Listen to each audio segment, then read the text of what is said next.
Naam, habari za wakati huu mwana Baharia TV. Karibu tuendelee kuzitazama zile taarifa ambazo tuko nazo katika anga za kimataifa. Tugeukia hapa nchini Kenya. Joto la siasa nchini Kenya linaendelea kupanda baada ya chama cha upinzani cha Orange Democratic Movement kufanya mageuzi makubwa katika uongozi wake wa ngazi ya juu, hatua iliyosababisha baadhi ya viongozi kuondolewa katika nafasi zao. Mabadiliko hayo yamefanyika kupitia mkutano mkuu wa chama hicho uliojadili mustakabali wa uongozi na mwelekeo wa kisiasa wa ODM katika kipindi kijacho. Hata hivyo, mkutano huo umefanyika wakati chama hicho kikikabiliwa na mpasuko wa ndani baada ya kundi la kisiasa la Linda Mwananchi kujitenga na kuandaa mkutano wake tofauti pembeni. Hali hiyo imeongeza mvutano ndani ya chama hicho kikuu cha upinzani, huku wachambuzi wa siasa wakitaja kuwa mgawanyiko huo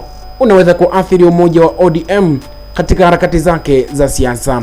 Kongamano hilo pia limeweka historia mpya, kwani limefanyika kwa mara ya kwanza bila uwepo wa mwasisi wa chama hicho Raila Amolo Odinga, jambo lililozua mjadala mkubwa miongoni mwa wanachama na wafuasi wa chama hicho.